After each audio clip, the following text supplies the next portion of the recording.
And this is another edition of Perspectives from the Sky on this 15th day of April 2023. Well, we have some important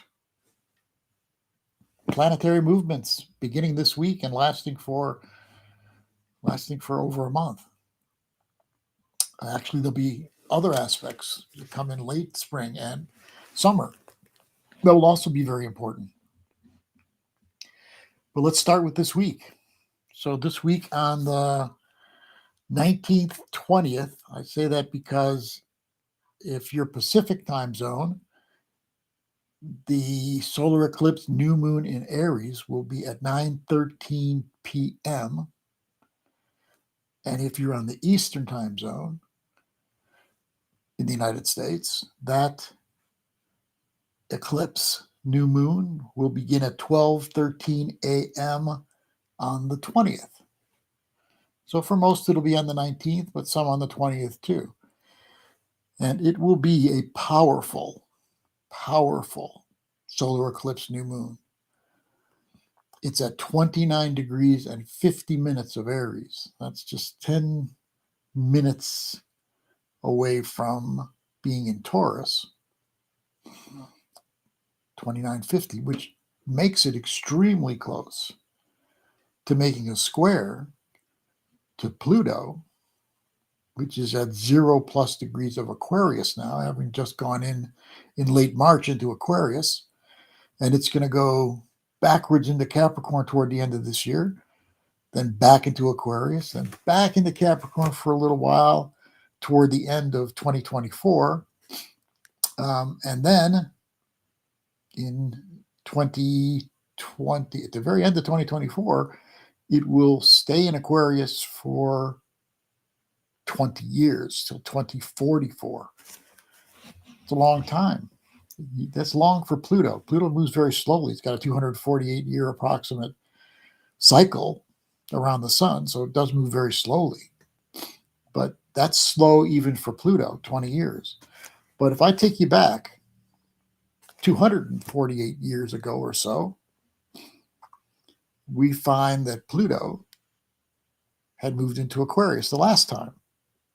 So from 1777 to 1797 approximately, Pluto was in Aquarius. And now this is the next time it's in Aquarius, from 2023 to 2044. Important to take a look at what was going on back then when Pluto was in Aquarius, right? Remember, the United States just began on July 4th, 1776. So Pluto went into Aquarius the next year.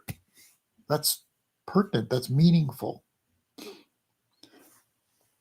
Adding to the synchronistic meaningfulness, Uranus, the planet that rules Aquarius, was discovered in 1781. So during the time that Pluto was in Aquarius, Uranus was actually discovered. Do you see all of the Aquarius symbols here? Look down on the ground on the earth, what was going on back then. The American Revolution, which we just mentioned, but the French Revolution was also going on too.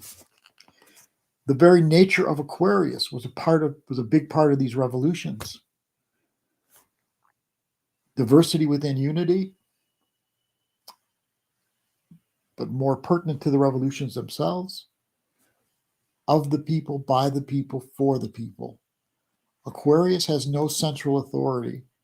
Leo, the opposite sign, is about central authority, and even a central authority inside of ourselves, our heart. Central authority in the solar system, the sun, so to speak. So Aquarius is not about a central authority. It's like the internet, in effect. The internet is this web of connections with no true central authority to it. That's why the internet's very, very, very Aquarian. So with Pluto going into Aquarius now, it means that a lot of Pluto's guardian of the underworld. It does a lot of cleaning out, death and rebirth, death and rebirth, death and rebirth, rising from the ashes like the phoenix. So there'll be a lot of letting go, releasing the old world, the old paradigm, the old age. And that happens in the world, and that happens inside of ourselves. We'll get back to that eclipse, but let me just say the old age began over 2,000 years ago. Dane Rudyard, someone who I have a lot of respect for, believed that the age of Aquarius began at 125 BC. If it began at 125 BC, then around this time, within these few years, is when the age of Aquarius begins. And I have said, my personal belief is that the universe was giving messages at the winter solstice, on the day of the winter solstice 2020. Jupiter made a conjunction with Saturn at 0+ degrees of Aquarius, like at about 29, 30 degrees of Aquarius. To me, that was a symbolic beginning of the age of Aquarius. It's true, Jupiter and Saturn have a 20-year cycle. They'll be in another sign in 20 years, making a conjunction again. But to me, that was the symbol of the beginning. And now Pluto's about at that same place. Pluto's close to the same place this year. It's going up to close to the same place that Jupiter-Saturn conjunction in Aquarius was back in 2020. Synchronicities, important in the new world. We are in a powerful time as far as bringing in the age of Aquarius, but it's also a powerful time of resistance from those that don't want the old privilege, the old ways of being, the old comfort zones to change. And they hold on for dear life. And if you look out into the world, you can see a lot of this happening. You can see it happening in the culture wars in the United States. A lot of people resisting the new world, and those seemingly for the new world in battle in the culture wars. You can look at the actual wars out in the world, old paradigm, us versus them. Them is always the devil. Them is always projected as the evil one that's against us. How can anyone not get a wake-up call knowing that the other side in wars always believes that our side is the devil, the Satan? Do you see what I mean? Everybody programs their people to believe that whoever we're fighting is the devil. Why? So that everybody will get up in arms, figuratively and literally, and want to be against them and hate them. Our new world is not about us versus them. It's about, similar to Jungian thought. It's like this. It's like what's behind me. The opposites are not meant to be split from each other. Opposites are meant to be connected with one another. You can argue, you can have ferocious arguments with one another, but you don't go to war because war splits you. Am I like Pollyanna thinking there'll never be wars in the new world? No, I'm not saying that.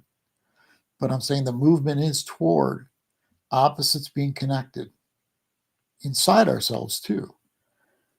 Like male and female, dark and light. You can see the male and female part happening in our world now too, part of the new world. You see the non-binary movement and the fluidity of gender. Again, I'm making no comment about is that the right way to go? What I'm saying is that is reflective of something on a very deep level in the consciousness of humanity, working with bringing the genders connected, not opposed to one another. And so each one of us has our own trip around these opposites working inside of ourselves.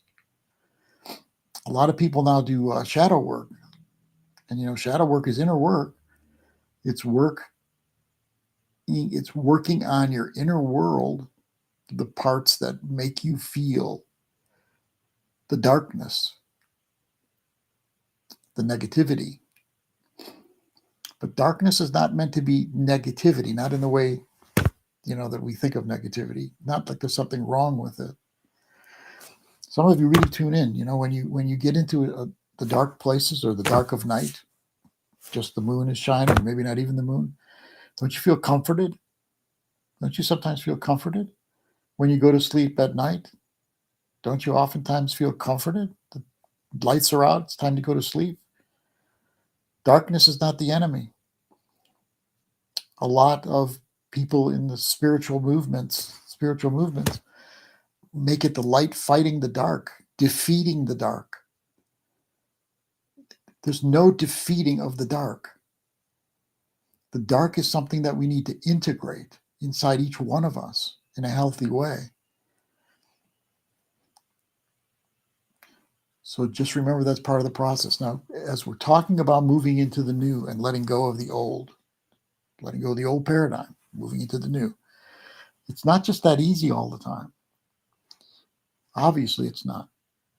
Now, right now, I'm finding with a lot of people, they're going through a lot of struggle internally, physical ailments and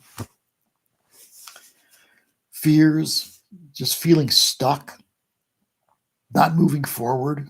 What a lot of people are going through. And this Aries, remember it's Aries, the first, the new, the spring. And it's 10 times at least more powerful than the normal Aries new moon because it's a solar eclipse. So we are going into this new world in a very powerful way this week.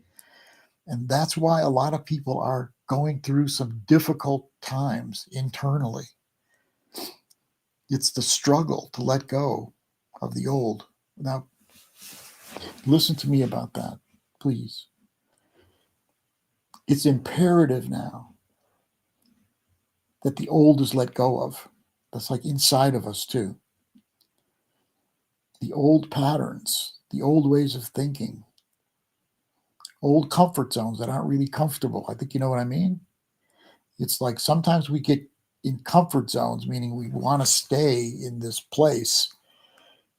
It's not really comfortable. It doesn't feel right, but it's familiar. And so we stay in it. We need to let these things go now to be able to move forward. And what it does is it helps you with your health, physically, mentally, emotionally, when you're able to make that let go. Trust is an important part of letting go. And it's difficult for all of us. I'm no exception. To let go and to trust. But it's so imperative now to be able to let go and trust. Well, now you say to me, trust who? Trust what? A, trust your deeper soul. B, trust whatever guides you have, inner guides. C, trust the universe, God, Goddess, nature, Mother Earth, whatever your words are, of that which is greater than you, the collective human consciousness. It's time to trust and to let go.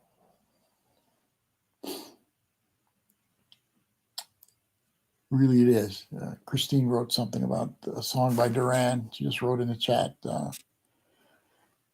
song Ordinary World, time to let go of the past truly. And really, it is now.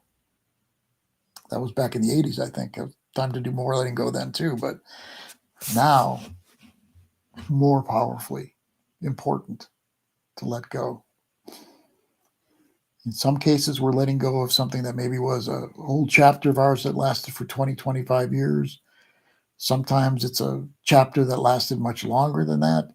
And on another level, we're letting go of the whole chapter of the Pisces age to move into the age of Aquarius. And an important part of letting go is letting go of the programming letting go of the programming of society, of our families, of everything that told us that this is the way reality is. This is what we have to honor. These are the things that are important. It's a whole new age we're moving into. And a lot of that old programming judged each one of us too. It said, if you're not acting and being the kind of person that fits into the world, then we have a judgment on you and we want you to judge yourself too. And a lot of us have worked really hard to let go of those judgments that told us there was something wrong with us for who we are naturally. So it's time to let go of that. And to be perfectly honest with you, it's time to let go of situations and people who hold you back into the old way of looking at yourself, the old way of looking at the world. It doesn't mean you have to never see those people again, although sometimes that's the case. It just means that you have to share less. Don't share the parts that you'll be judged on by the other people. You know, how are those? Look at those Yankees. They're playing really good. Keep on doing that. How's the weather out where you're at? No problem. But don't discuss personal matters that you can be judged on with people who you know have traditionally been judging you. That'll keep you stuck back in the old world. So this eclipse, and a lot of the pain and suffering, health-wise and otherwise, is because of us holding on. And sometimes we don't even know we're holding on. But it's time to let go. So let me just help you with that a little bit. Meditation, of course, is the greatest for connecting with who you are on a very deep level, for connecting with Source, connecting with the universe, God, Goddess, your guides, all of it. And mostly to be centered and at peace inside.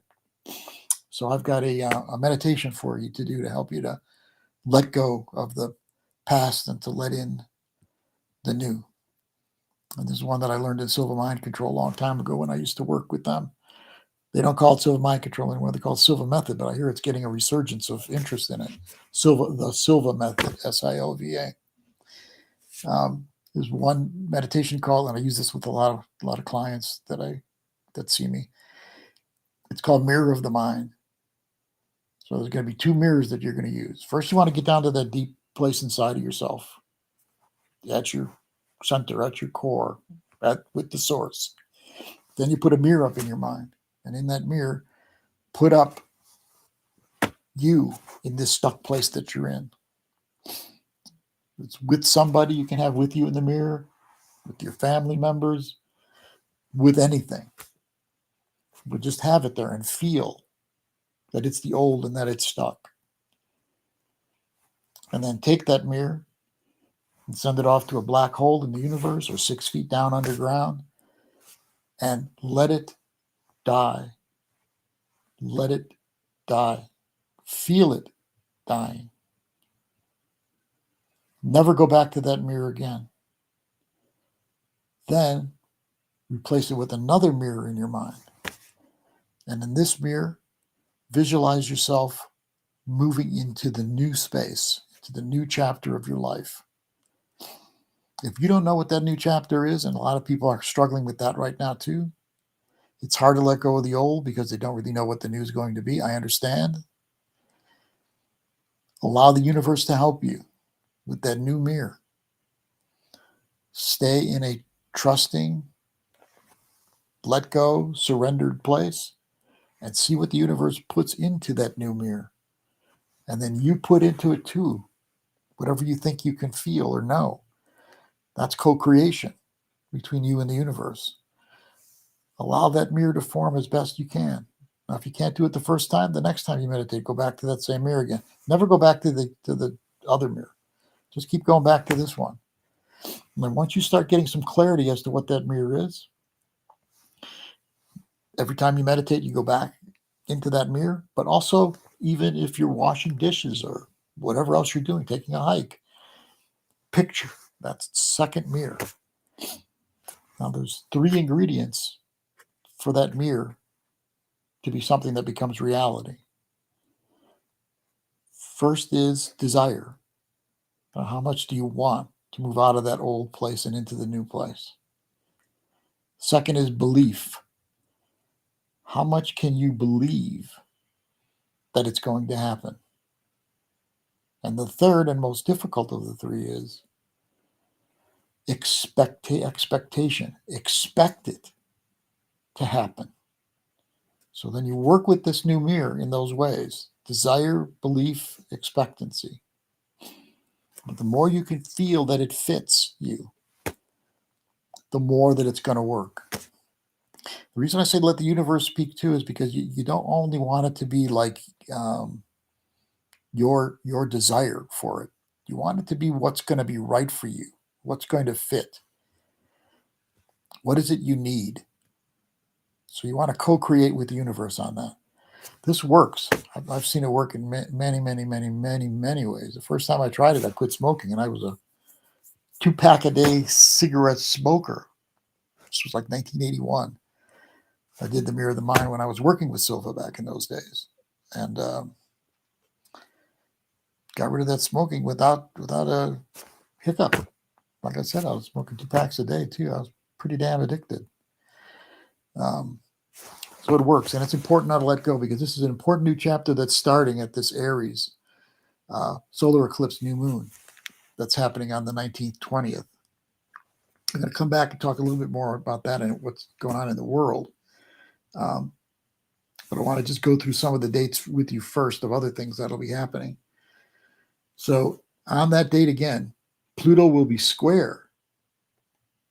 It's from 0 degrees of Aquarius will be square that Aries solar eclipse new moon. Jupiter will be conjuncted. Jupiter will be at almost 24 degrees of Aries.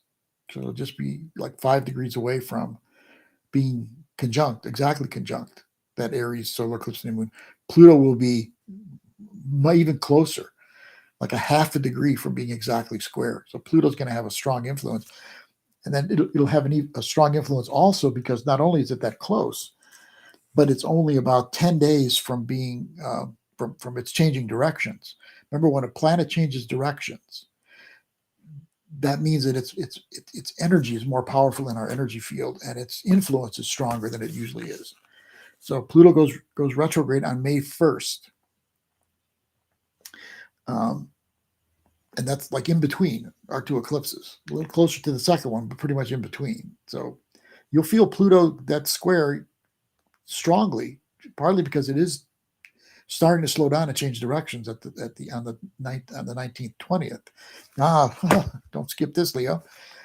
Before Pluto goes retrograde, Mercury goes retrograde. Yay! Everybody screaming happiness.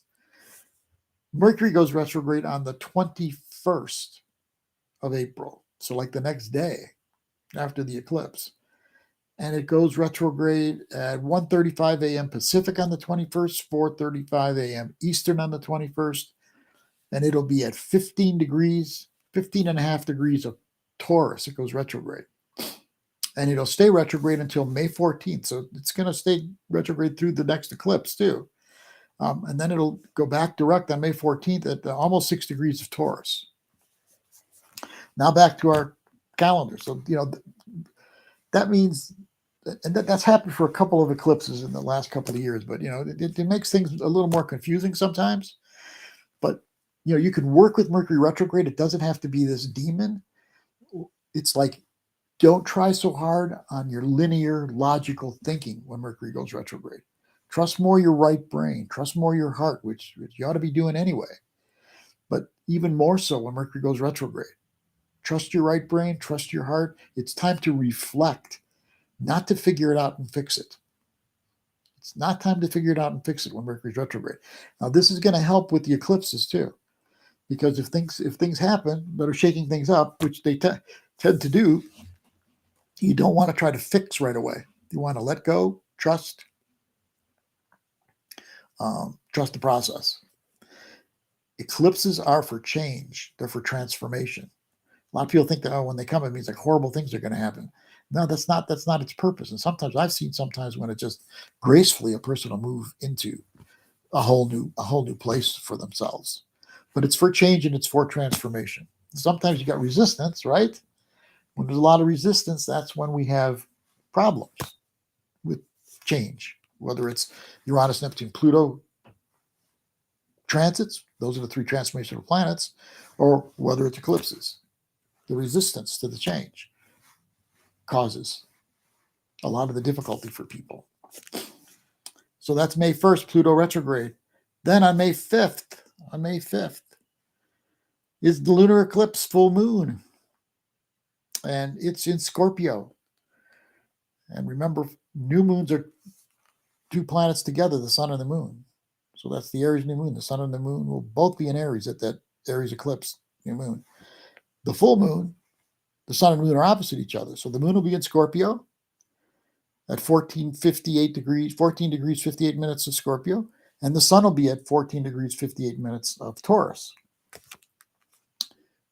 That's the full moon, that's the lunar eclipse. Now, we have Pluto and Jupiter in the first eclipse, which makes it more powerful. We have Uranus in this one. Uranus will be at about 18 degrees of Taurus on that day, May 5th.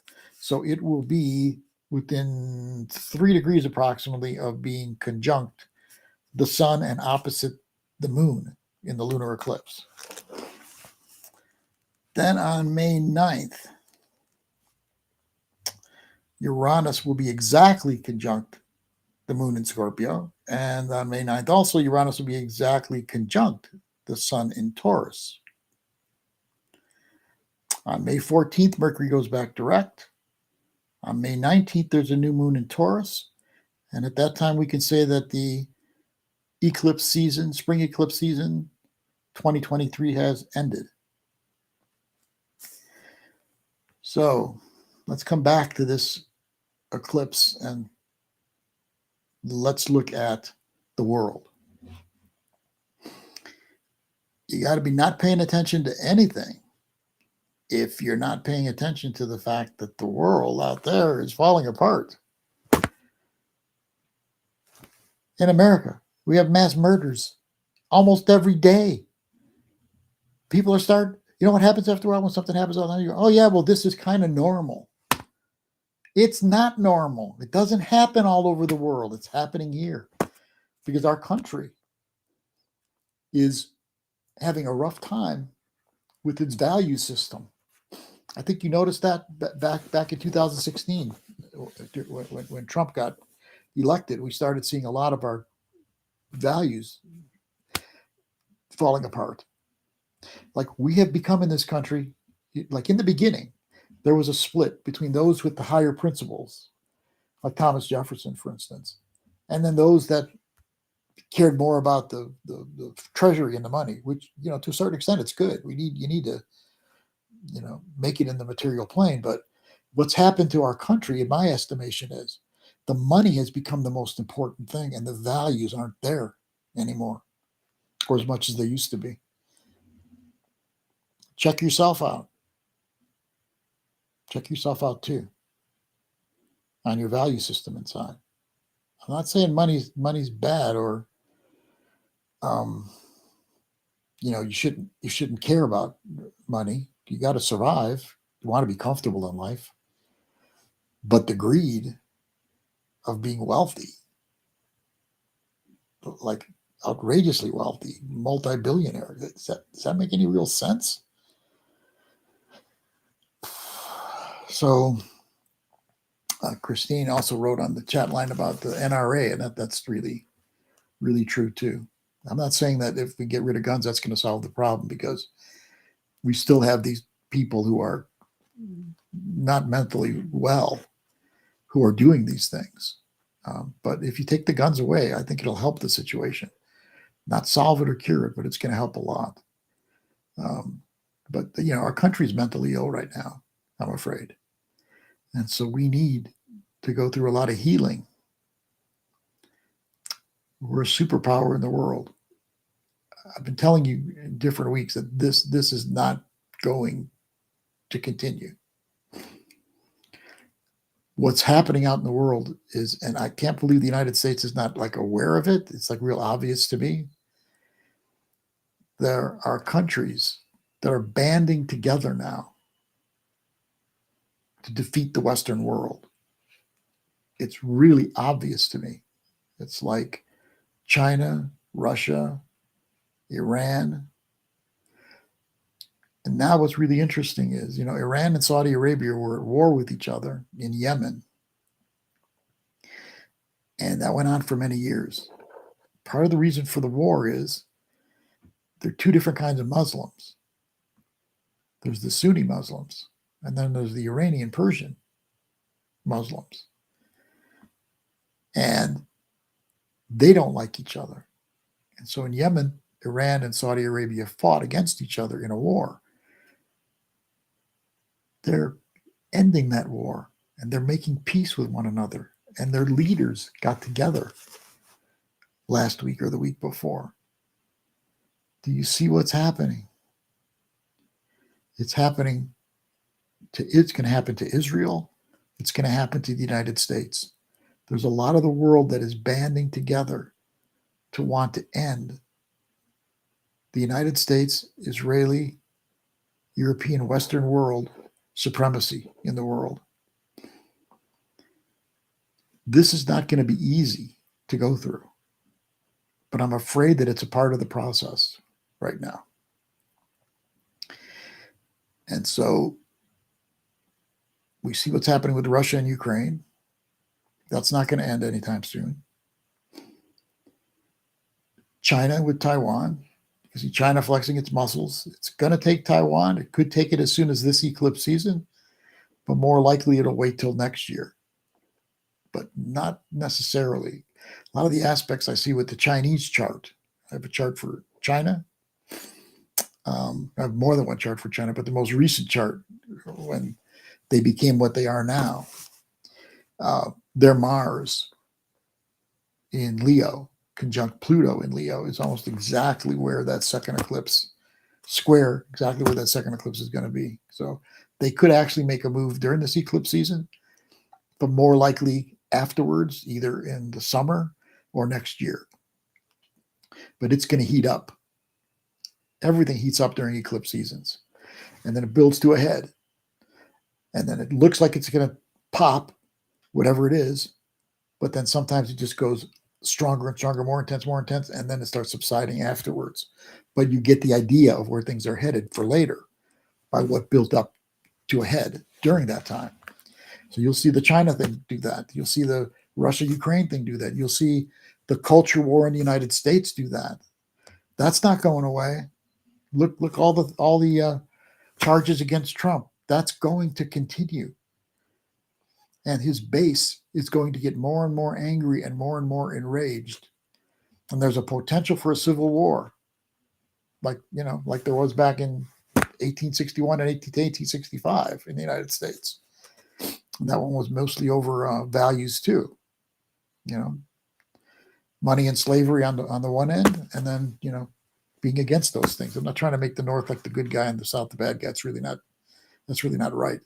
But as far as slavery goes, yeah, not good from the South. And so the Civil War ended well in that regard, right?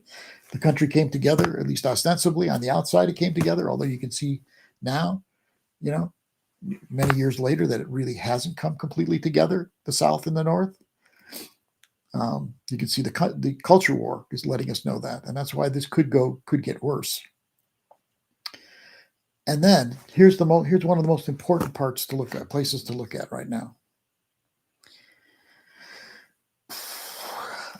Yeah, you're tuned in, Christine, because that's what I'm talking about now. That's the most important part right now is Israel and the Muslim world. Remember I said how Saudi Arabia and Iran are coming together? It's really on the edge right now. And because Netanyahu is trying to do some things that give him more power in the country, like taking the strength of the Supreme Court down and the political parties stronger. In doing that, there are protests all across Israel, people that don't want that to happen. Israel is at war with each other, almost like a civil war. Not to the point of civil war exactly, but civil strife. That's pretty intense right now. And they're going to take advantage of that. They're going to take advantage of the fact that the country is in trouble. You know, what Netanyahu's doing, the way he's leading that country, that country's in big trouble. And it's going to cause problems with the Muslim world. We're right on the doorstep of that. All the aspects. I've got the Israel's chart, May 14th, 1948, when it began. And its Mars is connected to the eclipse. The eclipse is at 29 degrees of Aries, and Israel's Mars is at almost 29 degrees of Leo. That Mars is going to be triggered, and it's going to be triggered again in July, August, when Mars comes back to that place of 28 plus degrees of Leo. Remember, as we're moving from one age to the next, and we're changing the world in ways that haven't been seen for a long time.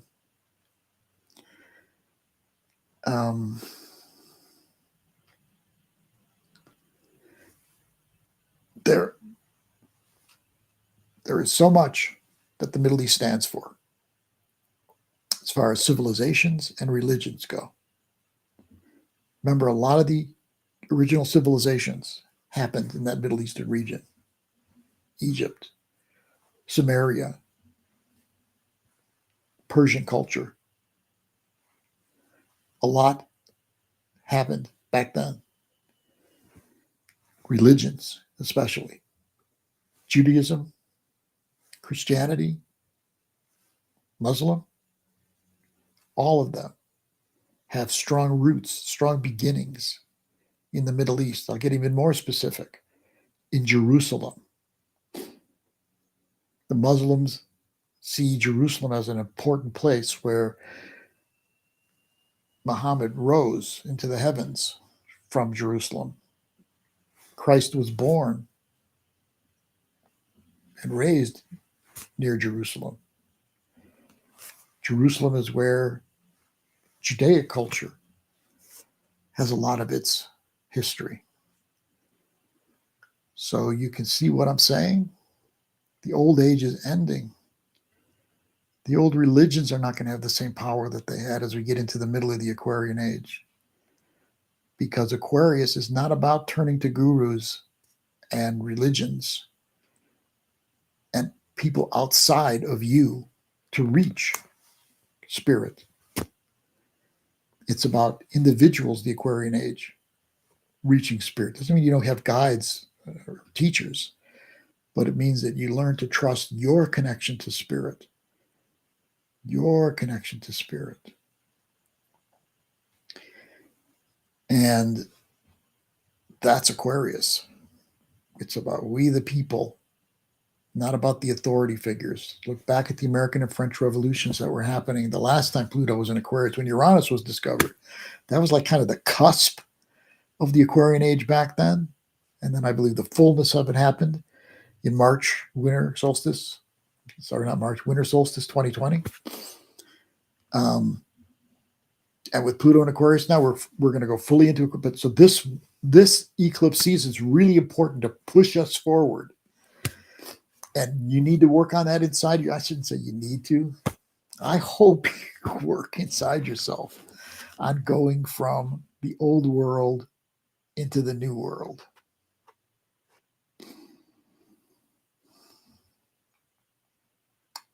And Aquarius is not about, remember, I always say that it's diversity within unity. So what that means is whether it's the world itself, geopolitically, like the United Nations right now is not really made that way, where everybody's equal.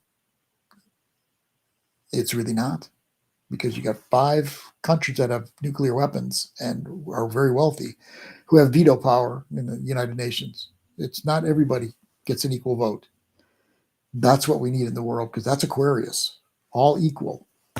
Diversity within unity. It's where we're headed. We're not going to be there tomorrow, but it's where we're headed. And that's where each one of us is headed inside of ourselves in order to have the consciousness of it before we even get there.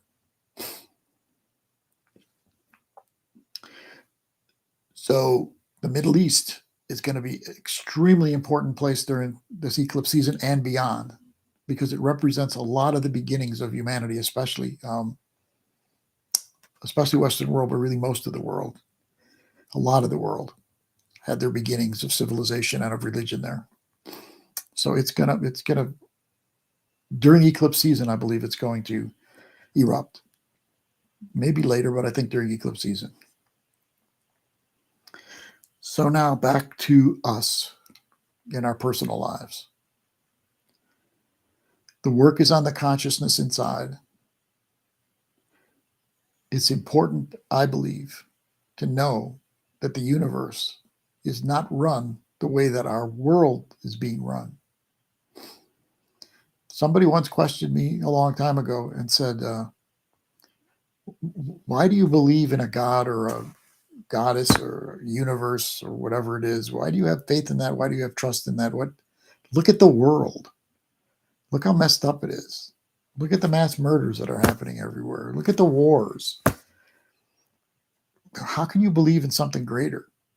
And I say, if I gave you a park and I said, this park is now all yours, and then you destroy the park, and then you blame me, doesn't make any sense. And that's the way I see this. Yeah, the world's messed up, but you want to know who messed it up? We did. You know who messed up the environment? It's not the universe, God, goddess. It's us who messed up the universe, who messed up the waters and the land and the air, who start the wars. It's us. We have to change. We've been given free will by whomever created us. Free will. We decide. We make choices. And we haven't made some good ones. These we have to reverse. These we have to change.